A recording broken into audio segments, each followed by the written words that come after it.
order the President Board of Trustees for a joint meeting with the Village Board and the Historical Preservation Commission.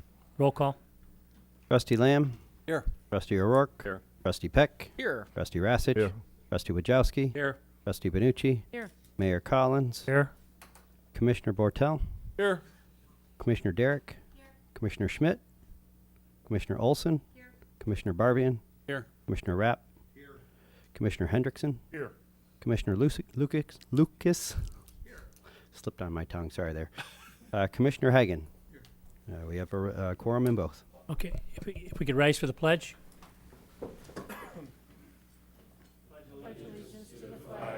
Of the United States of America, and to the republic for which it stands, one nation, under God, indivisible, with liberty and justice for all.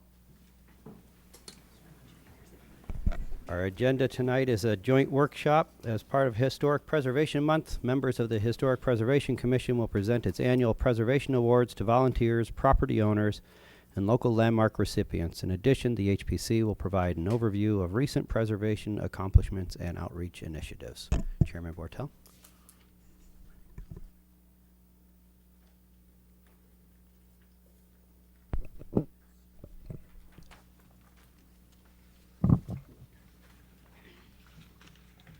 Thank you, and good evening. Welcome, Board of Trustees and the President. And this is our commission with our new T-shirts that we used at our conference that we held on Saturday with Landmarks Illinois. So this evening, we're going to give some awards for people and places in town that were nominated by people in Plainfield. And so the first one of these is to the Plainfield Park District for the Village Green for landscaping over the past several years. So if representatives from the Park District will come up.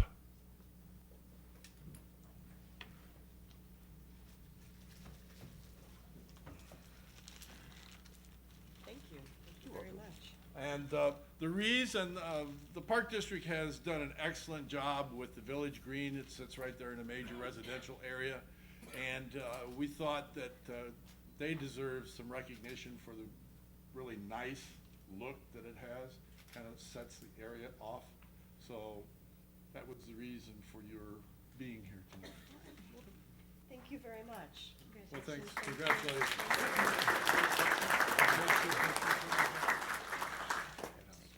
Really quick.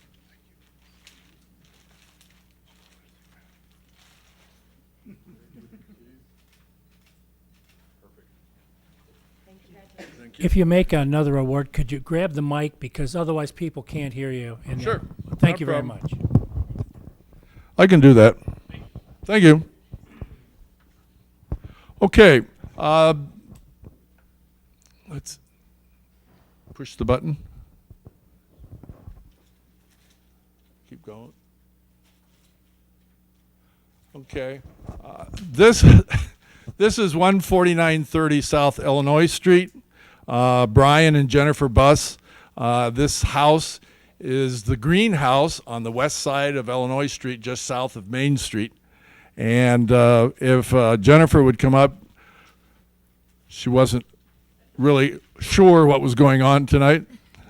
So we'd like to give this, if you drive past this house, it's really an outstanding looking house. It's dark green, and the yard is well manicured, and the house itself is excellent looking. So congratulations. Thank you.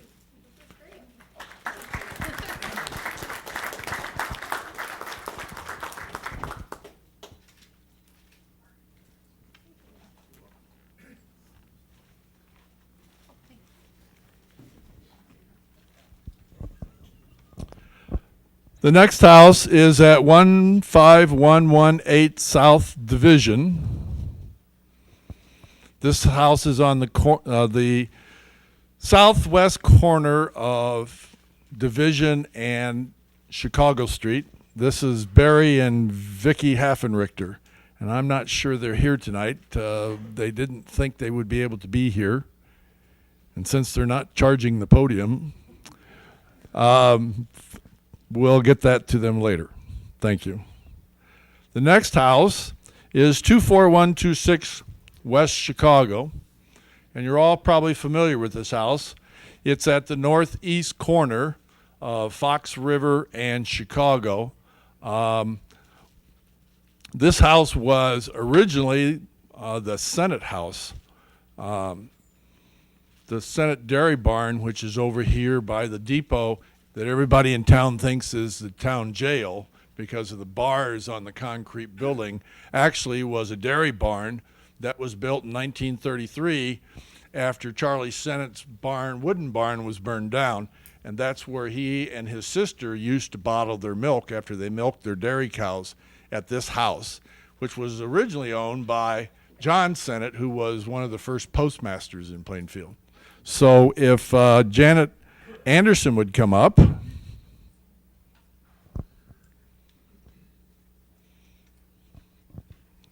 Congratulations.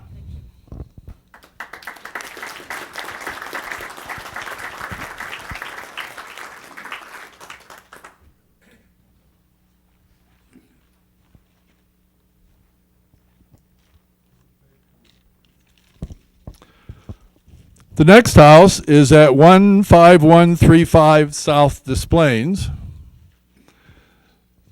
This is at the corner of Ottawa and Des Plaines Street. And the picture on the screen doesn't really do it justice, but the Solises have recently repainted the house, and it used to be white, as I remember it, several years ago, but they've repainted it in the colors of a Victorian era house. So if Anthony and Nicole Solis will come up.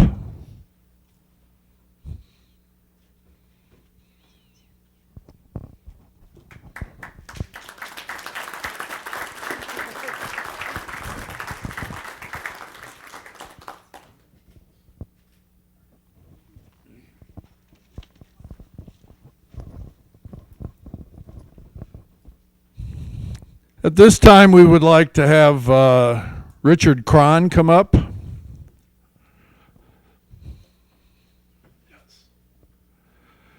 Richard Cron lives at 14910 South Bartlett Avenue.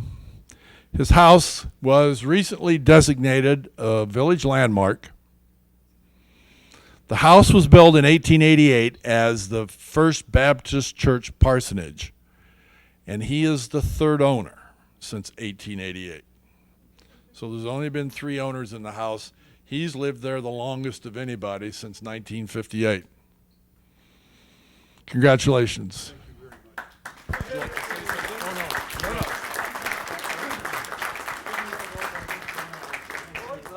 mayor will cut you off and talk for an hour. So.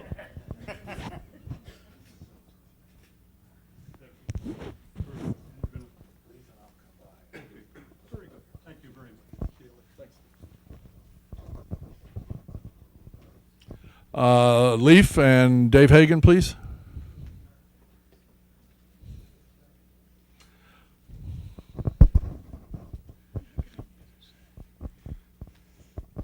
The next award is for. Is this on, Mikey? Yes.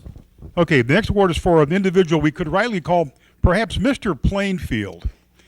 Larry Ketchel. Larry's been involved in our village in many, many positions over the years, most recently with the Historic Preservation Commission. And the thing about Larry that David and I are up here because we both know Larry socially. And those who know Larry socially, you know that Larry is always there. You know what he's thinking. There's nothing hidden with Larry. He's Mr. Honesty, and you know exactly where he's coming from at all times. So this is in recognition of his most recent efforts for the city. I just want to say that it's to Larry Ketchel for his efforts, dedication, and active participation with the Plainfield Historic Commission. Come on up here, Larry.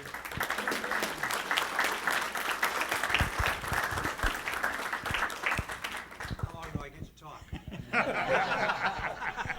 No. Don't give him the mic.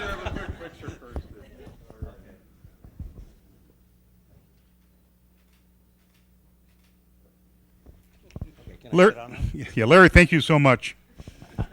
Chairman Bortle, it's off to you. Here you go.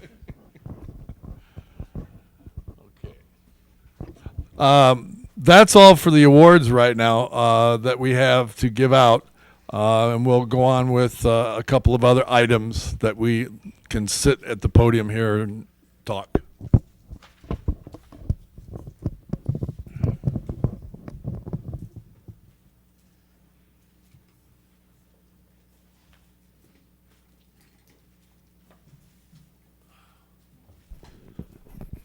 I really would like to thank the village board and the president for all of their assistance and help since 2004 when the HPC was created.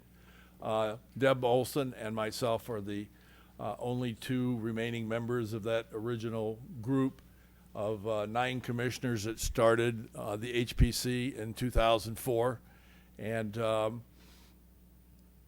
as you can see, a lot of the things that we've done in town that you have helped us do, we have done quite a bit, and I think we have a downtown historic district, and it's later was given a National Register designation, and that has helped for one person, Bill Habiger at the Opera House. We had a tour on Saturday of his nearly completed building. Both additions on the second floor, the new addition and the renovation of the original second floor of the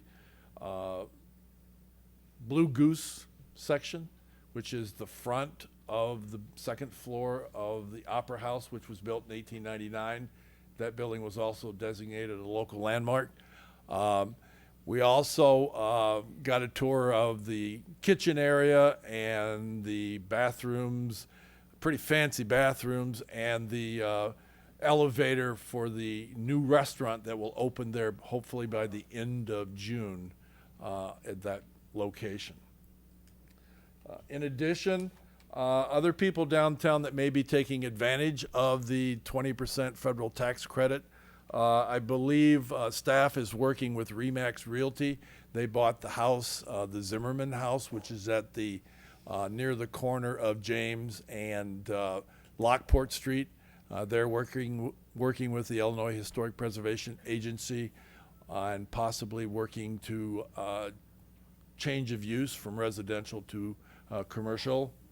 Also, the village's efforts at the old bocce restaurant that the village stepped in and purchased, did some repairs, major repairs to the building, and have since sold the building. And that building now is in the hands of the new owners, and I understand that they will probably be working with IHPA in the fall and to qualify for a 20% federal tax credit also. And there's also, we had talked previously, staff and I had talked to the owner of what was Wells Fargo office, Dutch McCann's building, which is the first building west of the Opera House. He was possibly interested also in applying for a tax credit for interior and exterior work. Some other things that we've done, we have the East Side Historic District that we've created along with the village's help. And we've also, Mr. Hendrickson and I have written 8 local landmark nominations for property owners in town. And so we're working towards others down the road. But one of the things that we have, we think that we would like to talk to you briefly about tonight is the Business Transition District. And the Business Transition District starts with the Baptist Church, which is up there on your screen. I remember seeing this when I came to town in 2002. Unfortunately, it's not there anymore. It was torn down because it was deemed uninhabitable by the owners, and so the building was torn down. For the members of the audience who are not familiar with this building is located at the southwest corner of Lockport Street and Division. The Baptists originally bought that corner from Chester Ingersoll in 1835, 2 lots for $5. I wonder if it's still worth $5.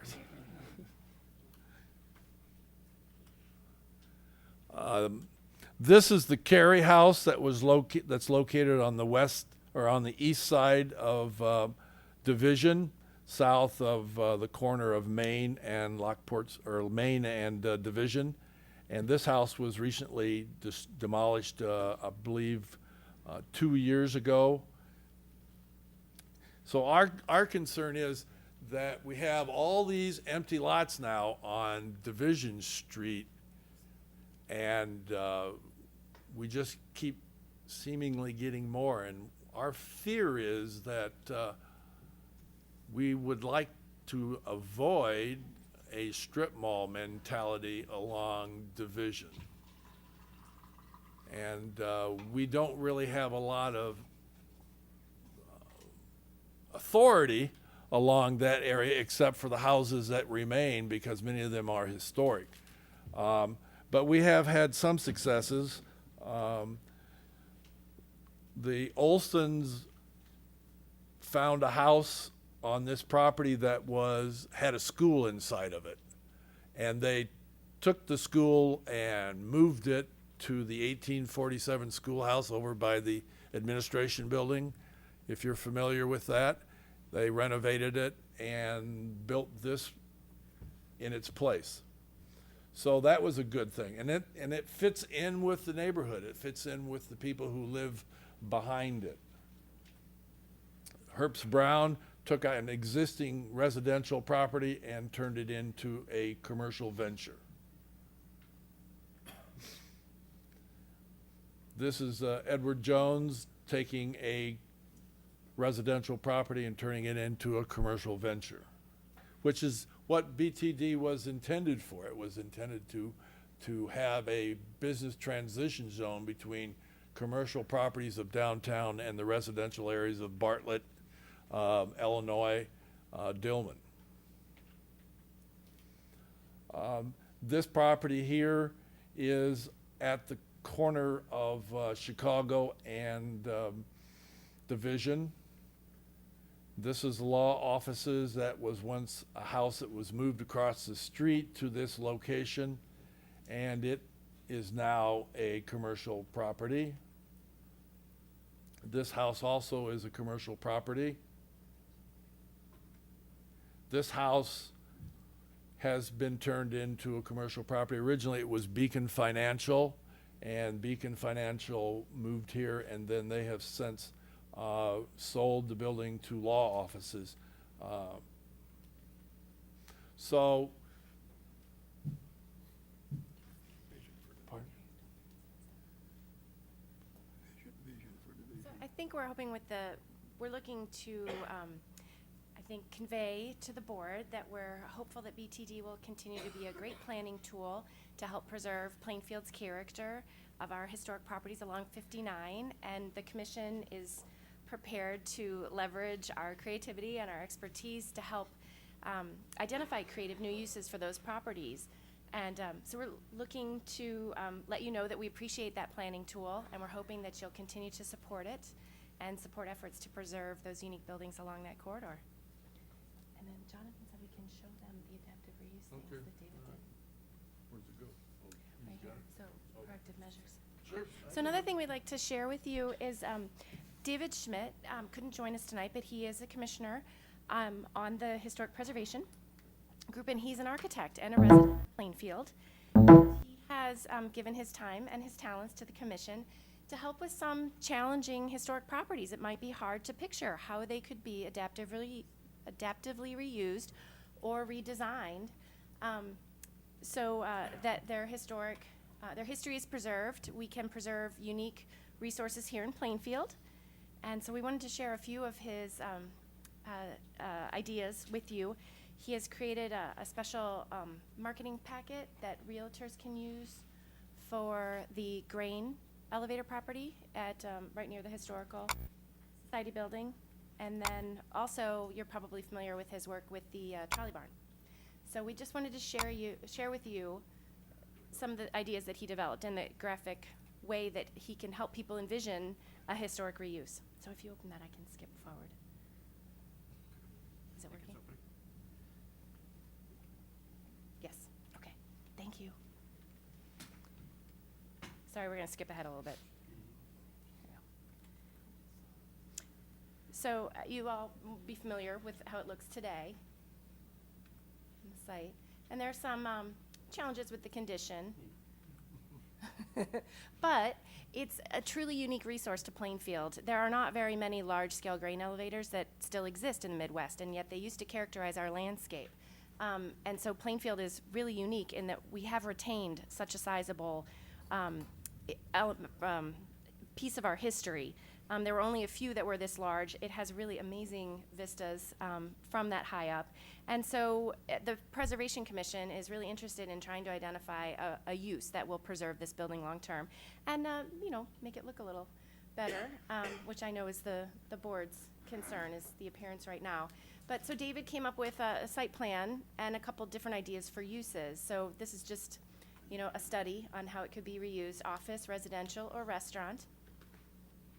And then how you might renovate that building to retain the historic character. And this is just an idea. It can be tweaked however a future user would like. But just helps people see a vision and how it can be reused. So there we have the historic part on the right, and then maybe some additions that provide services. So I wish he was here. He could explain more about the different concepts. But there's an office use, a residence use, a combined, a restaurant. So, and then the other one he did that we got to share at the Founders Day event that Mr. Bortle arranged, many of you saw, was the trolley barn, how that can be reused. This is also another gem that was hidden behind some modern additions. And this was the old P&J trolley barn. So, which is related to the development of Electric Park and our history along that corridor, and a vacation spot for surrounding communities. So here's what it used to look like. This was all buried under those additions from the mid-century. And then here's an old elevation view. You're looking at the west portion. That's the west portion of the building before the addition was put on in 1945. And then that's where the brick is today, or was before they put on the new facade, but there was two entrances. You can see the tracks going into the building. The tracks are still in the building. They're still in the floor. Those are the folding doors, the bifold doors that open to allow the trolleys to go in to be serviced. They're missing, so. And then here were the series of additions that happened over time that hid some of that history. And several of you came to the Founders Day event we had in 2014 at Bocce's, the old Bocce's restaurant. And David, we had asked David, well, you know, everybody's complaining about how this building, how bad it looks. Let's see if we could come up with an idea, a concept on how we could maybe market this building so that we don't lose it and maybe revitalize the west portion of our district downtown. And so David came up with several ideas that we proposed at the Founders Day event. So here was another study of how that whole space could be adaptively reused. Here was a concept. This was one of the ones that was on a panel at the Founders Day dinner. That was the southwest corner of the building. You're looking at the original west facade, and that's like the plaza concept idea, depending on if there's a restaurant or a banquet hall or something. So here's an idea how it could be used as a community space and a resource for the village. An idea for, I think, retail inside, but you can see the front bay doors where the trains used to come in, trolleys used to come in. So it's a helpful tool, and hopefully, you know, to be more proactive, help people see, you know, what is buried under there, and an idea for preserving our history and providing more retail space and helping out the community.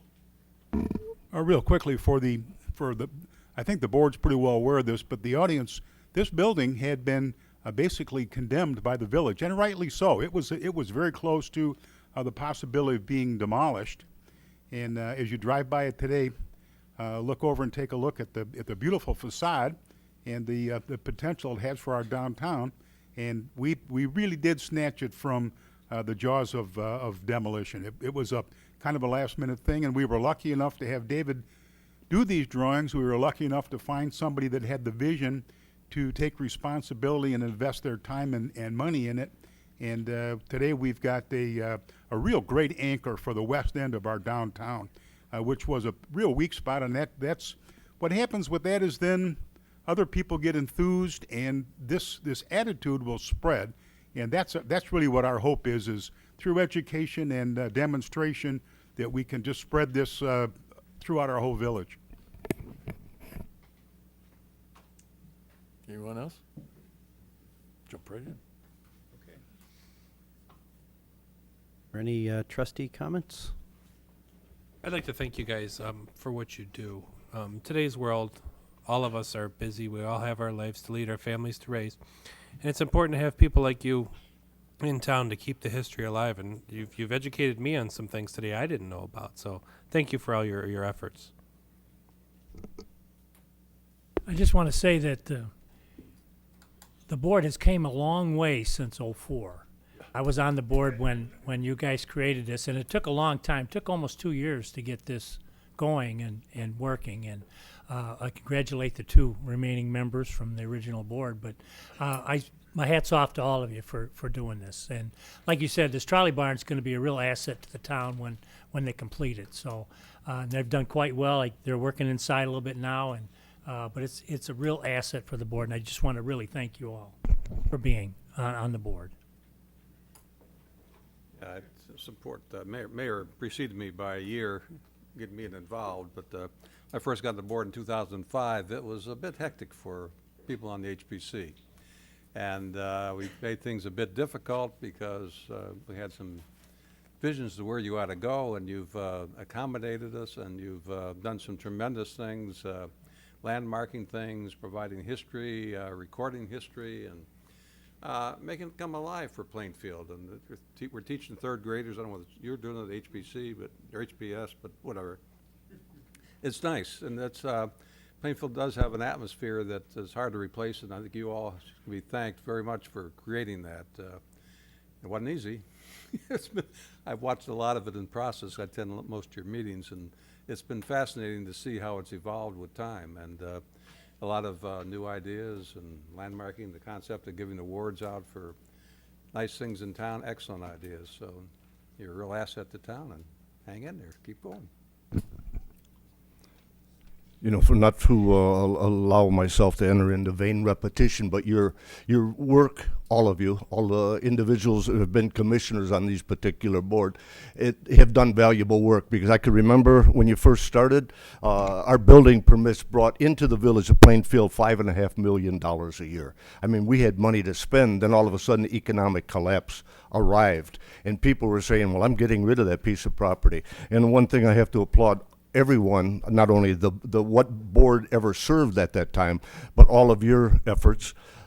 We saved things in the village of Plainfield. It was difficult. It's a very difficult thing to, when you have no money, to say, I would like you to contribute. Well, the village of Plainfield was struggling to keep its employees, struggling to pay its bills, and fortunately we have crested that difficulty. And like I say, you folks have really been champions. You have persevered, and it has always been a pleasure to work with all of you individuals. You have been cooperative. The village of Plainfield attempted to cooperate and work towards a common goal. And in closure, thank all of you. Thank you. Second every comment that the other board members have made. And, you know, it's been a long road. You know, we started off with a historic district that the community did support on Lockport Street downtown. That did pass. I've never been afraid to reach out to, you know, somebody on the board and meet with them and staff if there was something I didn't quite understand and wanted to get some information on before we, you know, came here to make a policy decision. In addition, I do appreciate the work on the demolition ordinance that we went over. That was a lot of work. So each and every one of you, have your own expertise and your own niche on that commission. And I'm thankful that we have you on there as part of the team. So again, thank you. And I agree with what everyone else had said as well, and didn't want to be repetitive and do a 5-minute-er. Thank you very much, though. Want to say thank you as well. And the group did struggle initially, and Michael, I have to say your leadership has been outstanding, and in your drive to get the things done and actually making things happen. So thank you to all of you, and thank you for your leadership. Thank you. I will continue to echo that sentiment and say thanks for all your hard work. I believe you guys continue to be an asset to our community, so thank you very much. I think your passion is contagious, so please keep up the great work. Thank you. Are there any other comments from the HPC? Well, I'm hoping that in the next several years, as the economic development in the country spreads and re-energizes everybody in Plainfield, our goal is to try and work with developers coming in on the Division Corridor and Route 30 BTD zone. There's some houses there that I feel could be readapted to commercial rather than tear them down and have empty lots. The Baptist lot's been empty since 2004. The Quinn house has been empty lot now since 2007. So hopefully we will be able to impress upon property owners that tearing them down is not necessarily the smartest move, especially if you have to put something in its place, since we have lots of vacant properties along Division Street. In fact, several owners of properties along Division have already decided they'd like to get their properties landmarked. So we have a couple right now that we're going to be working on for landmarking a couple properties. So.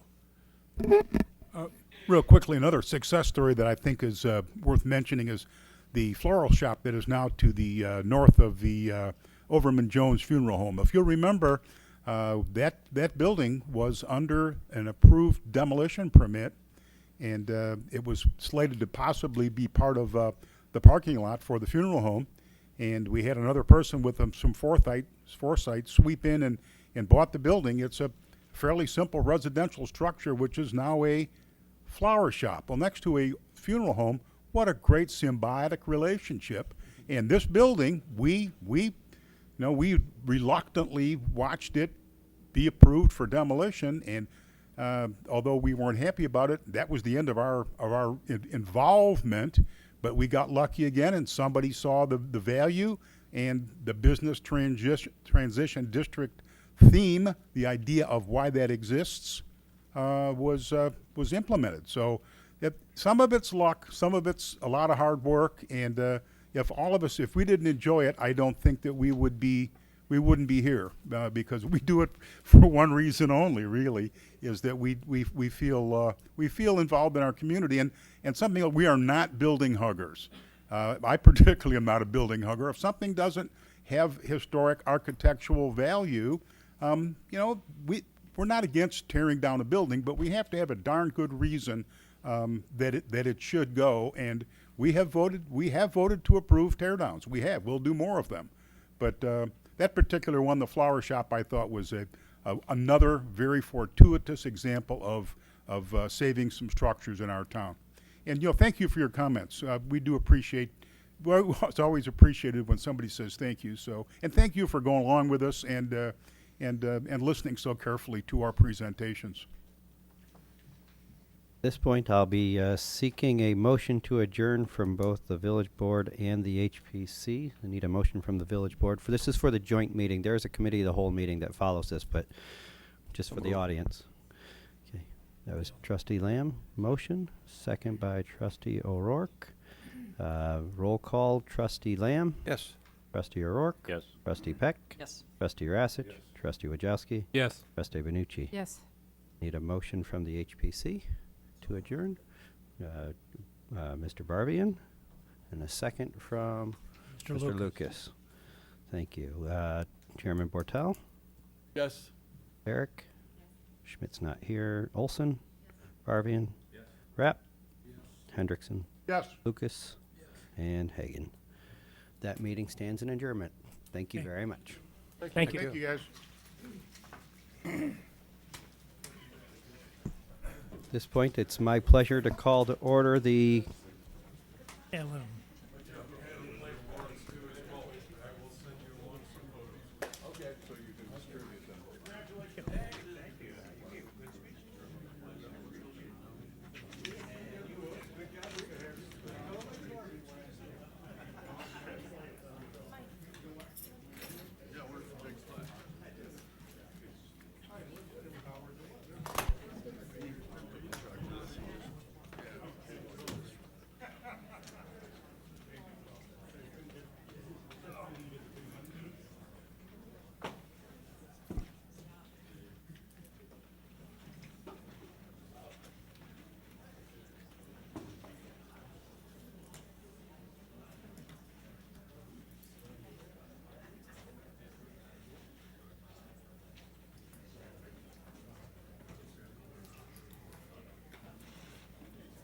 Okay.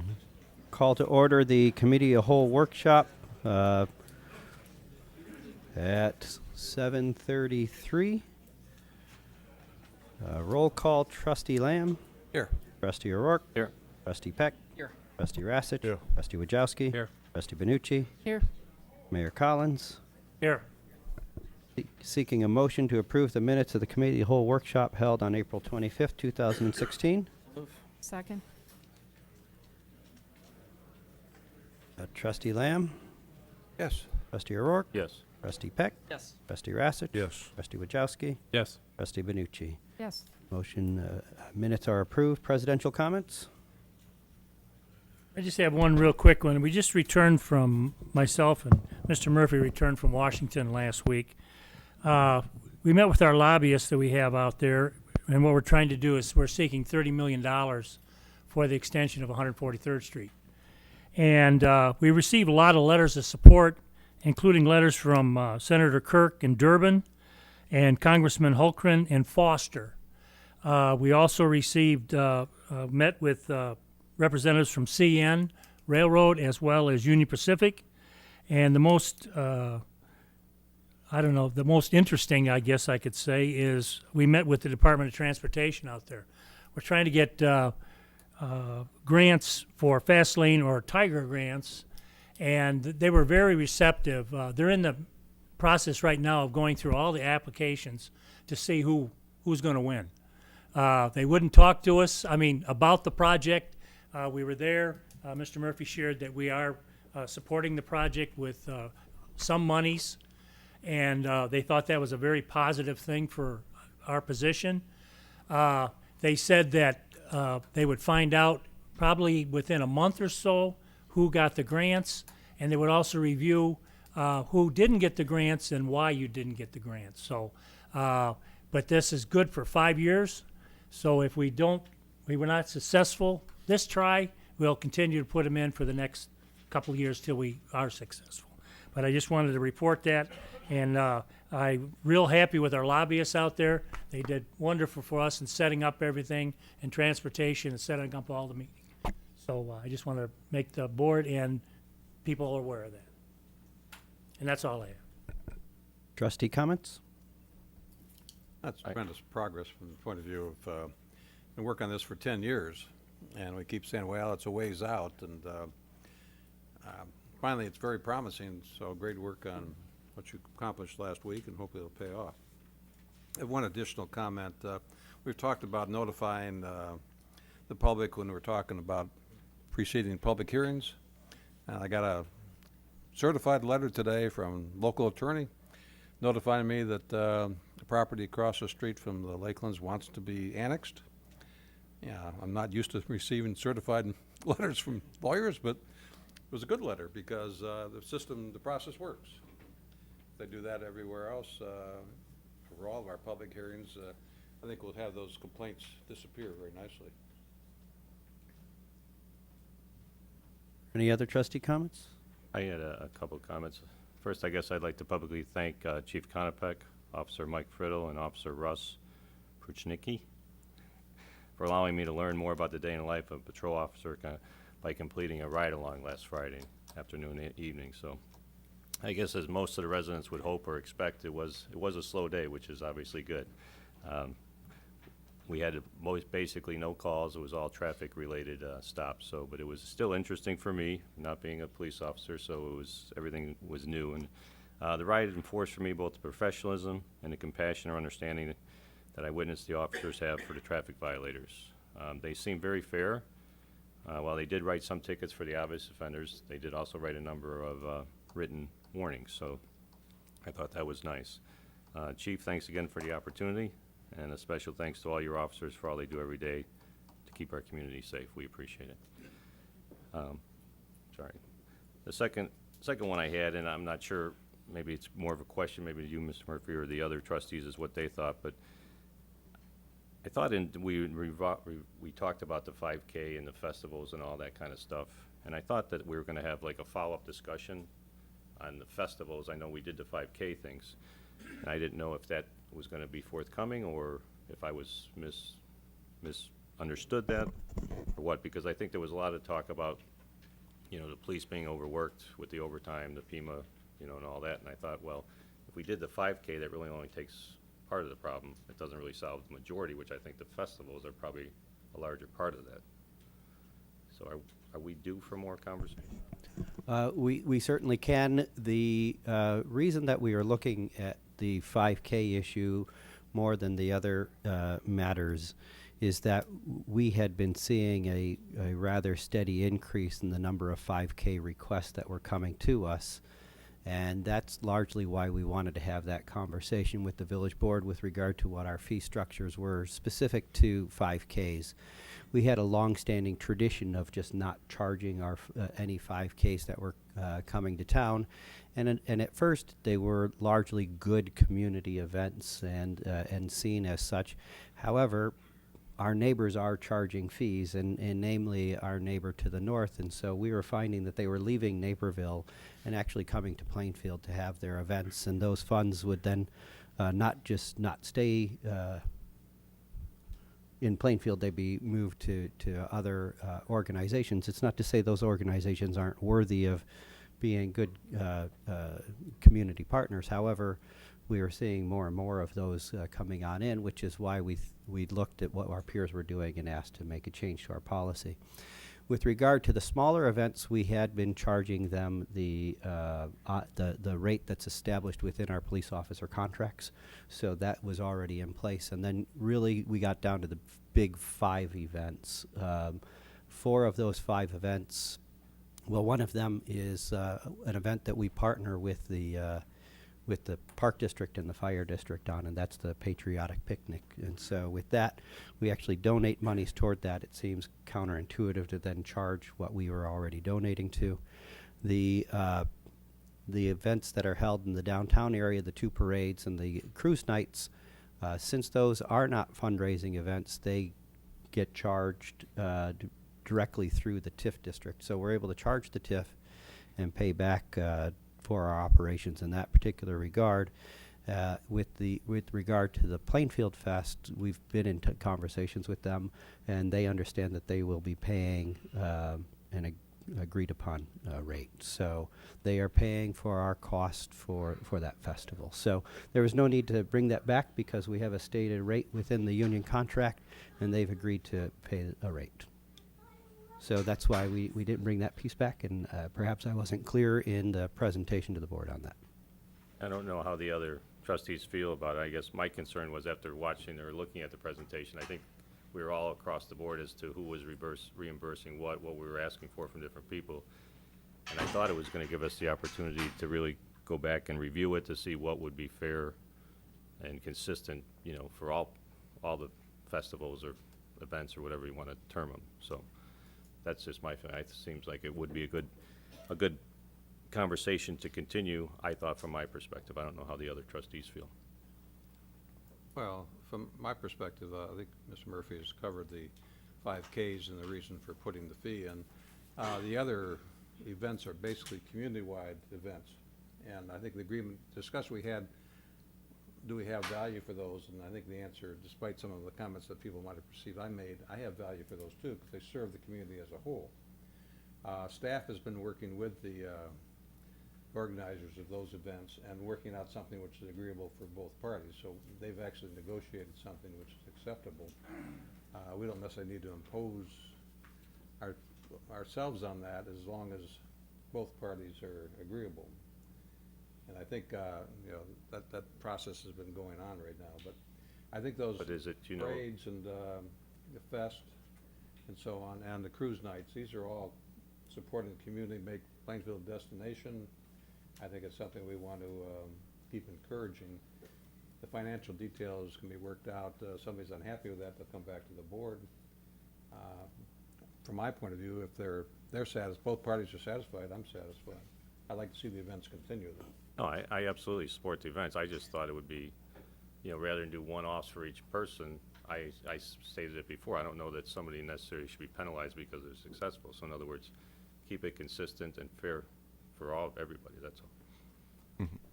Kind of all special cases, some are involved, historically, this is the way it's been done, that sort of thing. So I'm not sure you can lump them all in one pie and say, okay, we're gonna handle them. 5K runs are a different matter because they're fundraisers. These others are community-wide events, and I think we have a responsibility for judging the best way to handle it, and I think we're doing pretty well. Discussion's been opened, and we are making progress on making sure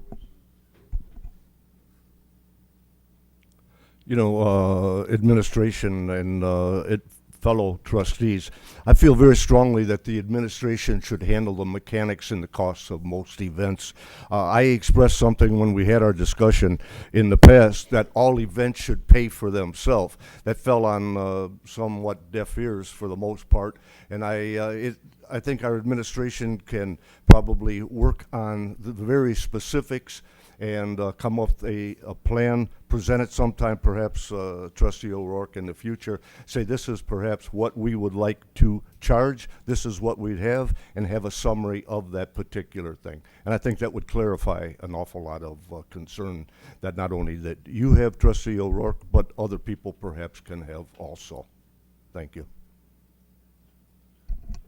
I would just like to add to that, when the Newsies reported on this, they made a comment that some of the police departments will just charge the hourly rate, but they never included what the hourly rate was. And they also said that they'd have such charge for usage, but then they never said about their street department. They said it would charge an hourly rate, but they never gave that out too. And we set a rate, and this, if the rate is less, then we see it's less than the original charge, we will reimburse the people. So, but we don't see where we're going to overcharge them. But just like Mr. Murphy said, a lot of them came when they realized we weren't charging anything, because I think we had 3 to 5 new ones. We had 6 this year. 6, I'm sorry. We had 6 since, and if you remember, last year we had 30, and so we tried to cut that down, so. I guess where I'm coming from, it seems like the reimbursement was across the board, and I don't have the numbers in front of me, but if it costs us $10,000, sometimes somebody would pay us $1,000, so 10%. If it was $20,000, sometimes people would pay us $10,000, which was 50%. And Yeah, to but me, we that didn't changed that. necessarily We seem changed like that, that's, though. I'm not saying no, beyond the 5K is what I'm saying. And I don't know that that's necessarily fair, that we just arbitrarily decide how much we're gonna charge one group and not the other group, that's all. it's negotiated between the two parties, I was trying to say. As long as the two parties involved agree, I don't think it's unfair by definition. Personally, that's my view on it. Are there any other comments? Off topic, want to thank Mayor Collins for updating us on the 143rd progress. I think, Alan, you can attest that I called you before I was even sworn in once the election was certified in 2009 and said, hey, how do we get the 143rd bypass going? And I want to thank the board for supporting the project, as well as the mayor and administrator for, working hard in Washington to help, hopefully secure funding for that. So great job, and thank you both very much. That's all. Are there any other trustee comments? Seeing none, this is now the time for public comments. Public comments are limited to 3 to 5 minutes. Are there any public comments? Are there any public comments? Keeping with the official record, are there any public comments? I feel like Ferris Bueller's Day Off. Seeing none, we move on to the workshop. The first item and only item on the workshop tonight is the Village Center Concept Plan. Mr. Prue will introduce the concept plan for Plainfield Village Center. Thank you. Just to give a brief introduction of the project to the board and to the group that's here assembled tonight, the current property owners are proposing redevelopment or a re-entitlement of the project that was actually part of the original Wallen Woods annexation, Wallen Woods development. As is, just for reference, the building that we're located in here today, Village Hall, was part of the original Wallen Woods development. Settlers Park, the First Midwest Bank, and Dreyer Medical to our west were all part of the original annexation. And the nature of our building, our Village Hall, being located here, kind of on the west end of the established downtown, indicates that this was foreseen as an expansion of the downtown and part of a larger downtown core, as is also reflected in the name of the street that's adjacent to our Village Hall here, Village Center Drive. As the Wallen Woods plan and annexation came forward in the mid-1990s, 1994, 1995, certainly the concept was to have this be an expansion of the downtown area. It's reflected in the so-called TENG plan, which is our downtown redevelopment plan that was approved in 1998, 1999 time frame. Identifies a commercial and a higher density of residential to support the types of downtown businesses that we'd like to see. It's also reflected in the land use designations of our comprehensive plan, which call for general commercial, mixed-use development, and higher density residential as you approach Lockport Street and transitioning back to a lower density residential into the existing Wallen Woods neighborhood. So those kind of land planning pieces were in place. The annexation agreement anticipated it in 1994 and spelled out the potential for future development of this 37-acre parcel that's located to our west here between Village Center Drive and Wallen Drive. In 2008, the property owners came forward and requested an amendment to the annexation agreement with a specific development proposal for the property here. That included a range of housing types with duplexes fronting along Ottawa Street to the south, ranging all the way up to some very large mixed-use structures right on Lockport Street, 3 buildings with 540 either apartment or condominium units over approximately 170,000 square feet of commercial development right on Lockport Street. And then the intervening homes varied from a mid-rise condominium unit to a 3-story garden-style garden-style townhome buildings, transitioning back to the duplexes that were originally proposed on Ottawa Street. That plan was approved in 2008 as an amendment to the annexation agreement, planned unit development, and a preliminary plat. And obviously, the trustees recall in 2008, the economy and the housing market certainly were derailed, and so the viability of that plan has been in question since the economic downturn. So the current property owners, who again have maintained the property for over 20 years now, their ownership, have undertaken a market study and identified what the current demand, the current interest would be for development of the property.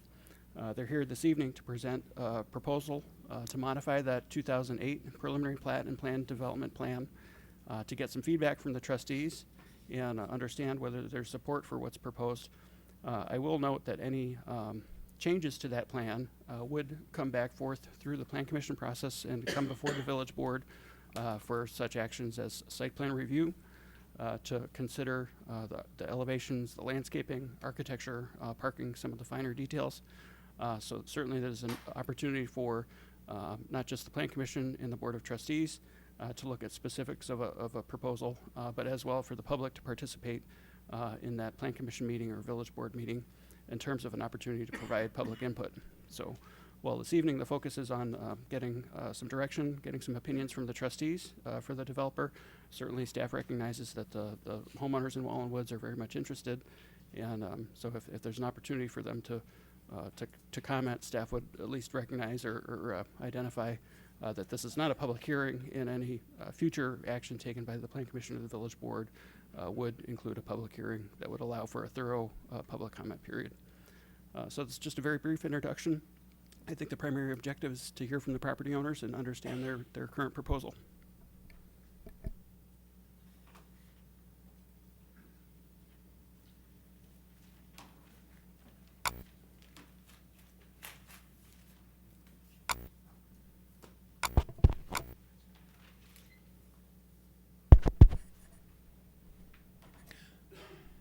While they're getting ready, Jonathan, let me ask you a question. We passed the annexation agreement in 2008, so they are entitled to do what we passed in 2008. That's correct. The 2008 action included an amendment to the annexation agreement, which set forth very specifically the number of dwelling units, a total of 794 dwelling units in the types. It included a preliminary plat, which lays out the general shape of the subdivision. It included a planned unit development, so identified all of the specifics in the relief that's requested. There still would be some further action, a final plat of subdivision, for example, site plan review for any residential or commercial over and above a duplex unit. So some ministerial consideration by the Board of Trustees, but in terms of any discretionary approval, that was granted in 2008. All right, thank you. I just want to make sure everybody understood that, because that's a starting point for now. Thank you. Clayton Olson with Plainfield Properties. Relating to our current approval and the current market study that we have commissioned has shown us that the approval that we have as a first sale project with townhouses and duplexes is not viable. We've held this property for 25 years, waiting for a product that is viable. We've come across with our market study a product that is viable, that brings density to this property at a lesser rate than what we have approved. So with that, we've redesigned the layout somewhat and put a little bit different product than what we have approved. And with that, I can explain that. Starting from the south, we had duplexes, and then we went to three-story townhouses in the middle, and we've changed that whole row along Ottawa Street. Excuse me, Clayton. It might be better if you take that portable mic and walk over in front of your and point. It might be a little bit better. Is that on? Yep. So what we've taken Ottawa Street, we had duplexes along here, and then we had townhouses in this area right here, three-story townhouses, and then a continuation of duplexes. We've taken that and made that a two-story, 4-unit building, each one as a townhouse building with the anticipation of a rental townhouse product at location. From behind that, we've taken our 3-story walk-ups and taken it down to a 2-story apartment buildings, flat over flat buildings. They call them garden-style apartments. In the center, we had 4-story apartment buildings. We've totally eliminated those. We've added a clubhouse pool for the complex. And then again over here, we've taken our 3-story townhouses and turned them into a 2-story garden flat apartment building. We've moved the road, which was down here, and taken the 5 stories off the back of the 5-story buildings, eliminated that section, and turned it into 2-story garden-style apartments on these 2 buildings. This building stays the same. This product up here is a surface marketed acreage of 3.5 acres. We're trying to put some sort of a grocery store in that product, working on right now. The total density that we had provided for, or been approved for, was 794 units on this property. We are now at 716, so we've dropped to somewhat like 80 units on the entire property. Open for questions.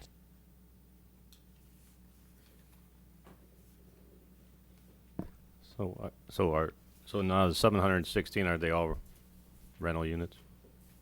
The 716 is the whole complex, north to south, east to west. The 5-story buildings have originally been anticipated as condominium buildings, with the condominium units in there. At this point, that this is not, we're not asking for changes and moving forward with that. We don't feel there's a market for that yet. So I can't answer that if that's going to be apartments or if that'll be condominiums in the future. How But many the roo- balance of everything else, Which is how many units? that is 346 units is what we're looking to identify right now out of the 716. And then I also heard, so you said that the top phase is not what you're looking at doing because it's not in the plan right now. So basically, you're looking to build the 346 rental units today and really nothing else at this point. That's correct. We would have to come forward for another review, site plan review, engineering for the part up north. Yeah, I mean, I'll be honest, I think I told you this before, I'm not going to be able to support 346 rental units that close to downtown. I understand.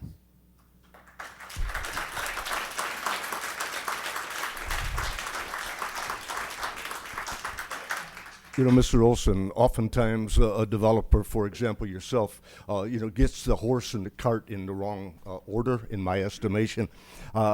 Now, I'm going to ask you a specific question. Many individuals always like, developers always will take, well, we have to have the residential before we can do the commercial because you need roofs and bodies. I've heard that for 15 years. I'm asking you a very specific question. In order to receive support, I imagine, from an awful lot of the trustees here, is there a possibility you would consider doing the commercial first and the residential second? And are you going to say it's not economically feasible to do that? What I've talked to my market study group, national company, said you will build a project right now that will fail, and that does no one any good in Plainfield. Well, if you look at the project as Trustee O'Rourke had mentioned, and you have discussed on a couple instances, thinking of putting that large of a number of apartments in downtown Plainfield when we have a glut of apartments currently. In addition, this board has turned down a number of projects for large apartment situation as this. I honestly feel, and I feel very strongly, that perhaps, I know you have the land there, and there was a previous agreement, but I think you're going to have to work on it a little more stringently in order to satisfy not only this board, but also the community. And I'm not being cruel in my assessment. I understand you have an economic interest, a great economic interest in this, but yet I have also a very strong interest in protecting Plainfield's image, because once we sell that off, we live with it forever. And I really am not interested in seeing something blighted on my voting record and my public record. And I view this as not a very desirable project. Thank you. So what?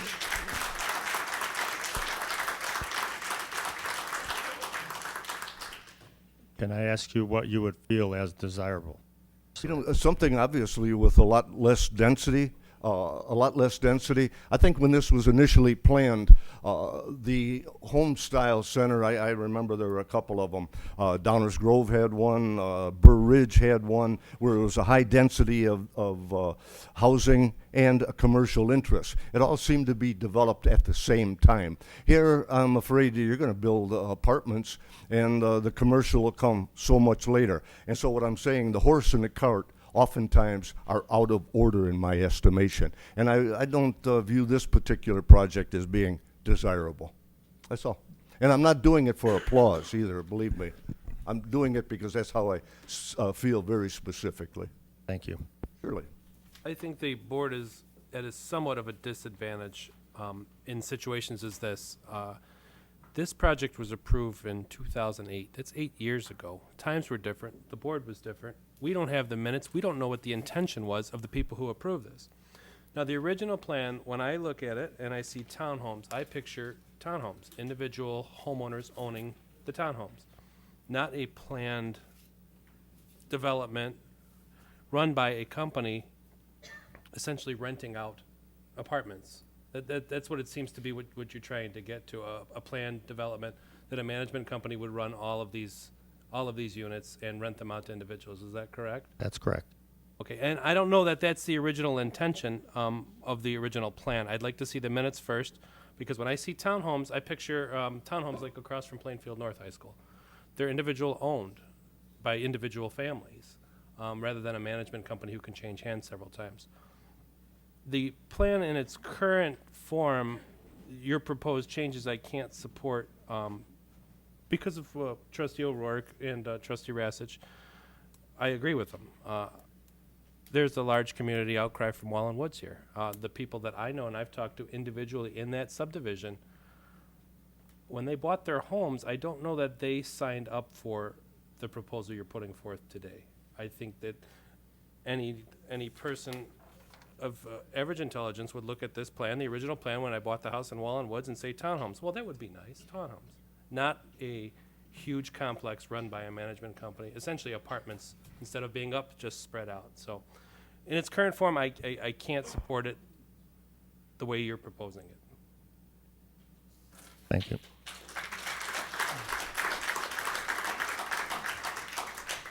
Mr. Olson, thanks for coming tonight. Before I ask a couple questions, Trustee Wojciechowski, you'd mentioned the minutes are not available from the meeting in 2000. I was not on the board at the time that this was changed in 2008. Are you saying that the minutes are not available for us or the community to take a look at? No, I'm saying I haven't seen them. You I'm haven't sure they're seen them? available. No. Yeah. No, I'm Okay. sure they're available. I don't think they lost them. I just I Okay. haven't seen them, and I wasn't here. Okay. Myself and O'Rourke just got elected last year. I don't Okay. know the intention, so maybe you can fill us in on the intention for this. No, I wasn't on the board, no Oh, way. okay. That's why I was asking. It sounded alarming if the minutes were not available. No, no. My next question was going to ask staff, where are the minutes? Can we please have them? Okay, we're good there. Mr. Olson, as I had stated, I wasn't on the board in 2008. Right now, we're looking at approximately 48% of the units would be rentals should your proposal move forward.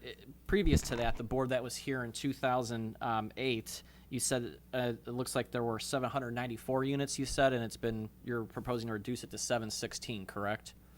794 to 716, that's correct. Okay, of the 794 that are already essentially approved by the board that was here and elected and seated in 2008, how many of those would be apartments? What percentage, or do you have a number?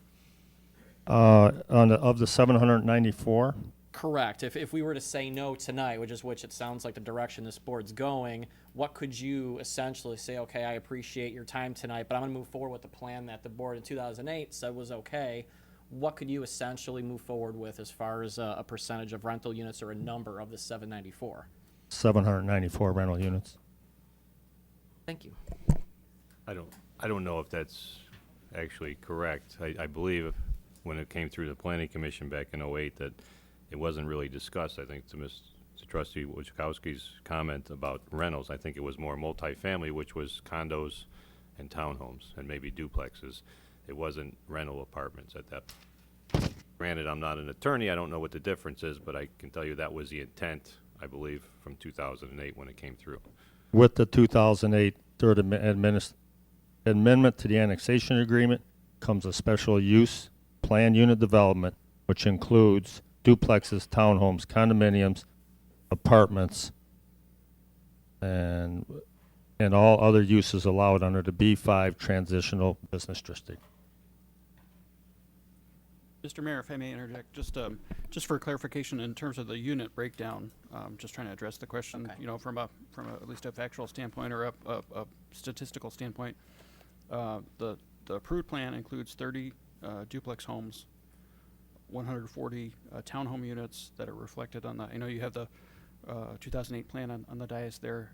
So 30 duplex homes, 140 townhome units, 84 mid-rise condo units. Those are the two larger buildings that are concentrated towards the center off of Lockport Street, and then 540 units in the apartment or condominium, the three large superstructures on Lockport Street. Mr. Prue, do you have the definition of a townhome? What the village recognizes as the definition of a townhome? It's, I mean, an attached, I don't know that there's a formal definition for it, but attached, essentially an attached single-family dwelling unit. Okay, but it makes no difference whether it's owned or it's rented? No, I mean, the zoning code is silent in terms of the ownership versus rental aspect of it. It regulates the form but not the ownership structure. we'd be surprised if all the townhomes were rentals. I mean, So I guess, But I guess the important doesn't piece, I think, is where the applicant started. Mr. Olson, you said that based upon your plan today, you really couldn't economically build what was been approved, correct? No, I didn't say that. I think the plan that I'm presenting is a better plan for the village. It's a better plan for the Plainfield Partners and the owners. It's a better plan for the townhome, or for the owners of Wallen Woods. I've eliminated the emptying of traffic onto Ottawa Street with 2 streets on the previous, and it made a clear demarcation line between single family and multifamily, and that line is a 4-unit building, which appears to be a larger building, a nice-looking building, done as good as, if not better, than the homes in Wallen Woods, with a price point that's going to start at $2,000 a unit, up to $2,500 a unit for rent. Having been on the board back in 2008, I recall some of the discussion. A lot of it centered around the commercial and the condos and the height of those buildings, and we did shadow analyses and a variety of other things. So a lot of the focus was on that. The other focus, as I recall, was Wallen Woods is single-family homes, and we wanted to make sure that across the street it would be received as a transition by the homeowners, a nice transition. And maybe what you're proposing is that, but based on the homeowners I suspect are here, they may not be seeing that. Maybe they need to see pictures and understand, but that was the one thing in that area. And then, the townhomes and so on, the duplexes, they were all supposed to be single-family, not rentals, to my knowledge. The word rent was not really considered, if I remember correctly. Density does not bother me per se. We've been talking for some time about increasing the density in the downtown area, and that'll encourage commercial developments, that sort of thing. So in principle, that's fine, provided we got a development that's compatible with what's there and it leads us to where we want to go. I'm not sure we're quite there yet. I think you have the elements of what makes some sense, but as other trustees have said, we've had a number of rental proposals for apartments, and I'm not sure we tend to view those very favorably. We put in one that was very successful, but everybody else has wanted to duplicate that, and we basically turned those down because we think we have enough. So I think some creativity in this area could pay off, but you need a transition, and you need to get us in a position where those commercial buildings can indeed be built. I don't know how long that will be, but you don't want to say, well, oh, we've got apartments behind you now, therefore we can't put in condos because it's no longer compatible.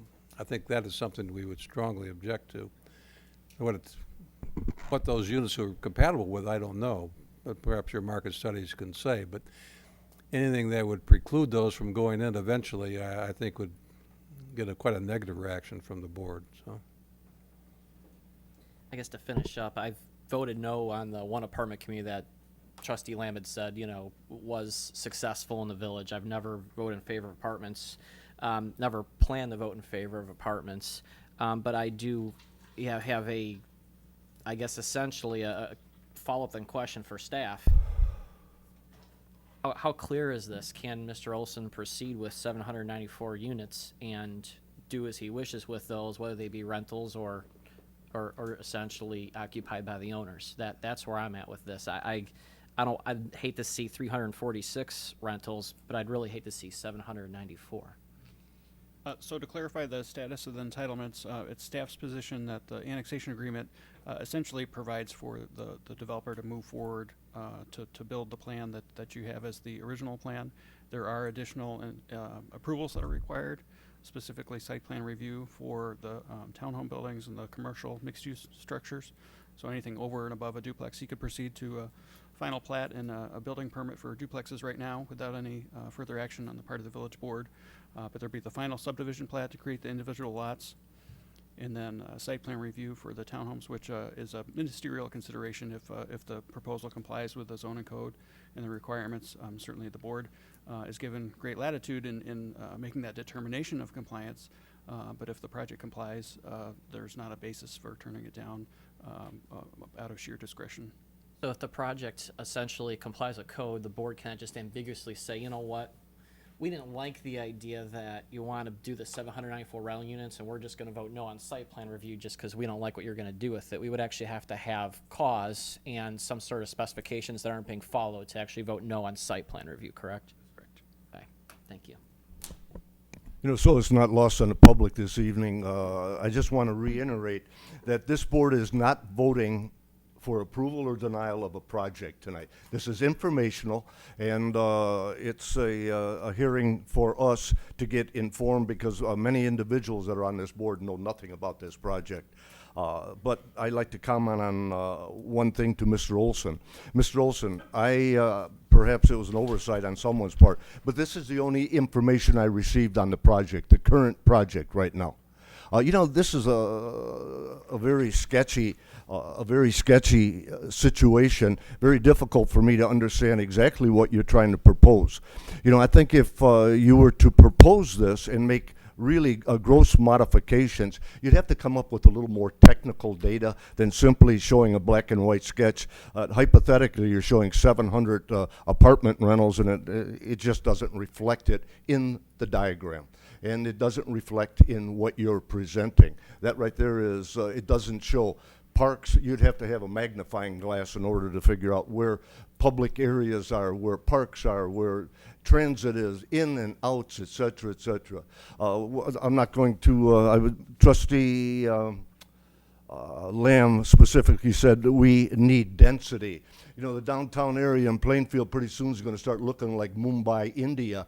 Go get out there at 5 or 6 o'clock in the morning and try and get through Lockport Street to go to Route 59 or to 126 to get out to Route 55. We don't need more density, and I'm not, that's an opinion of my own.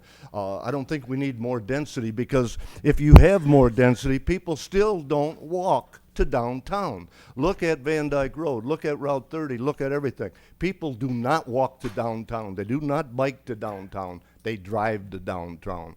If we're going to attack an issue, I think I'm charging this particular board, as we've charged each other, we have to work on transportation issues and try and get that 143rd Street addition finished. We have to work on trying to figure out how to get people in and out of Plainfield in a more feasible fashion. I don't think we need more density.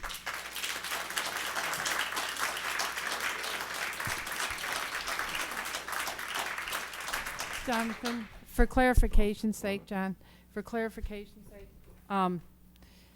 the current plan he has, he can go in and do. The new plan, if he changes anything, does it come all the way through? Does that negate the current plan then completely? The 2008 amendment to the annexation agreement anticipates that there will be some refinement and the need for some changes. In particular, the three, I'll call them superstructures, but the three larger mixed-use buildings on Lockport Street are clearly, in my opinion, I think they were at the time premature or longer term. And I think even as we speak today, my guess is that the property owners would agree that that's a longer term proposal.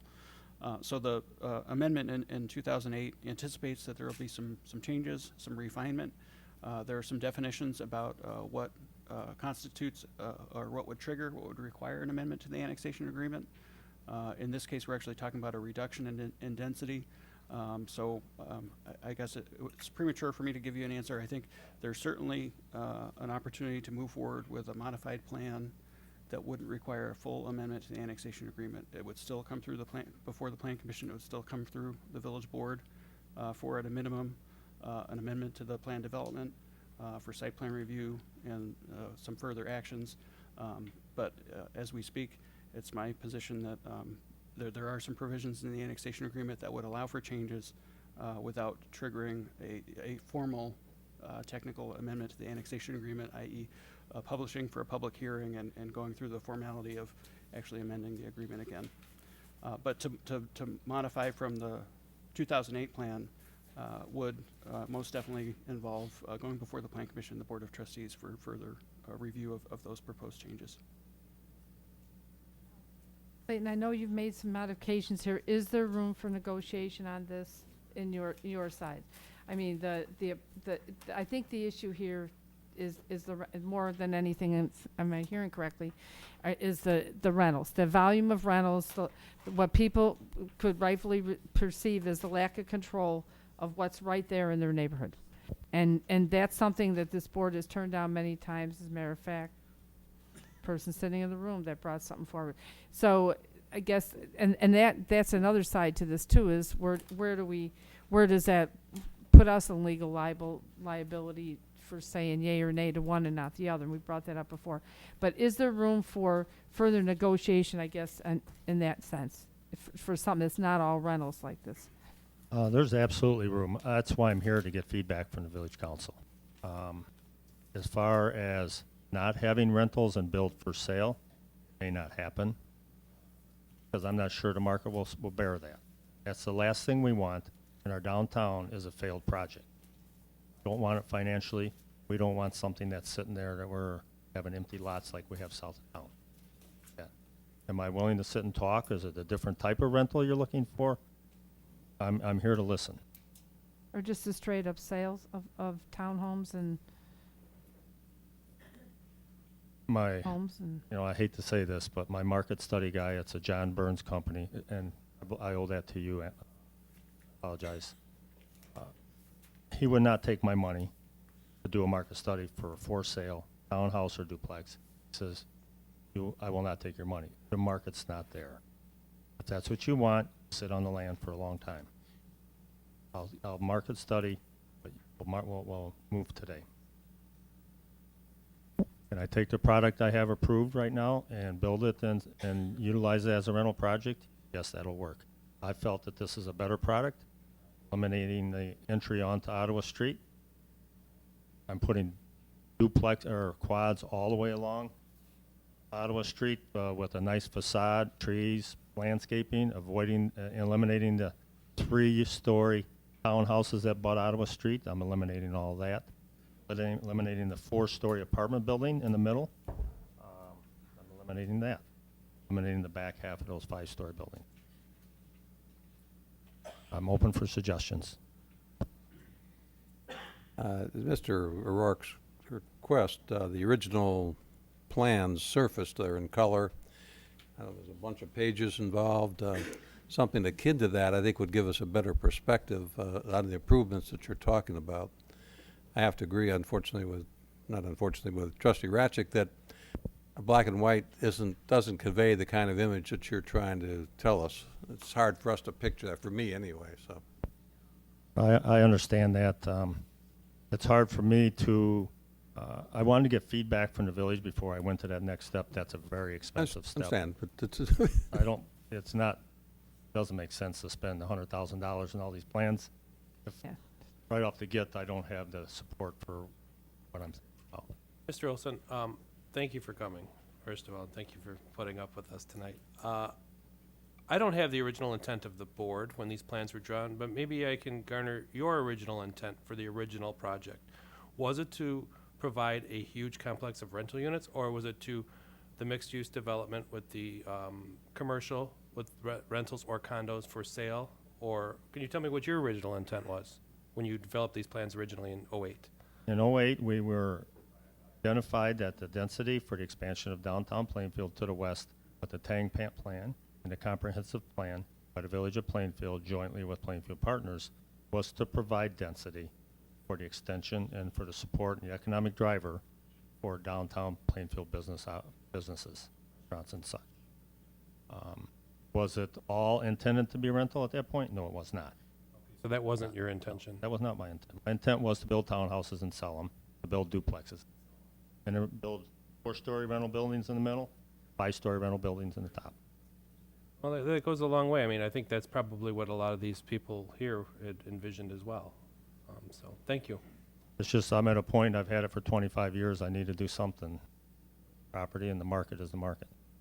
Thank you.